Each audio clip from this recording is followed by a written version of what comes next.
Our Computex coverage here in 2017 is brought to you by the Corsair One gaming PC and Synergy. Check them out at the link in the video description.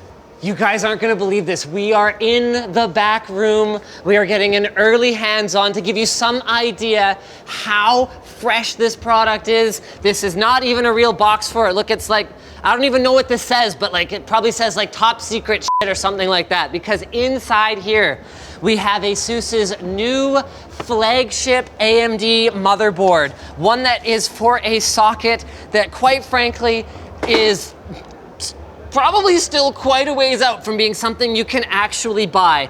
This right here is the Zenith Extreme. You'll have to give me a minute. I've got my 24-pin connector all ready to go so I can get all the RGB lighting illuminated. This is gonna be for AMD's upcoming, well, rumored Threadripper product. So that's going to be, again, rumored 12, 14, or 16 core CPUs in a very high-end enthusiast slash workstation type platform. And this board has all kinds of features, some of which we've seen before and some of which we haven't. So at its heart, we've got their brand new socket TR4. This is an LGA socket, the first time for AMD on the consumer, I mean, if you want to call it consumer, but on the consumer side of things, it has 4,094 pins, and you need a freaking screwdriver to open up the cover. And when we do that, we see why. This thing looks extraordinarily fragile and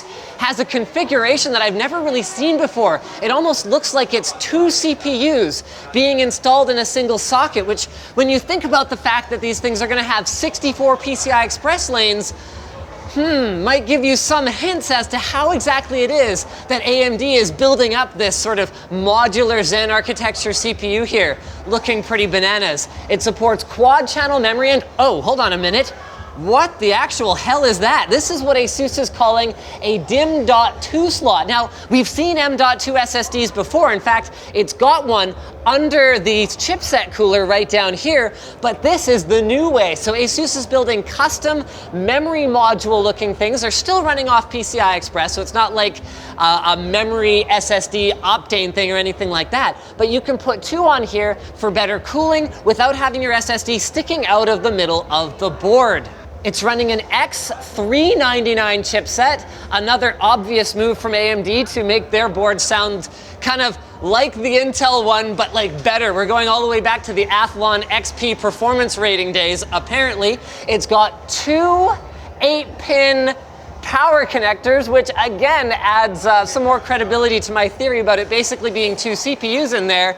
And it's got, this is crazy, we've got 802.11 AD Wi-Fi, so that's like multi-gigabit Wi-Fi on this thing. It's gonna come with a 10 gigabit network card. It's got frickin' lights to tell you which audio port you're plugging in from the back, and it's SLI certified. I mean, what else can we say about this other than that you're going to have to sell your car if you wanna own one?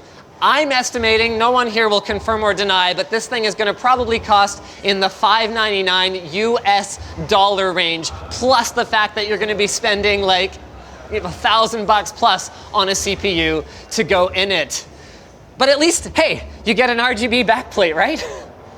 So thanks for watching, guys. Our Computex coverage is brought to you by the Corsair One, the 12-liter gaming PC that looks great and runs quiet. We've actually reviewed it before, so we don't have to tell you guys how great it is. And by Synergy, which allows you to use multiple PCs, be they PC, Mac, Linux, whatever you want, with a single keyboard and mouse absolutely seamlessly. So check them out and save 25% on Synergy at the link in the video description.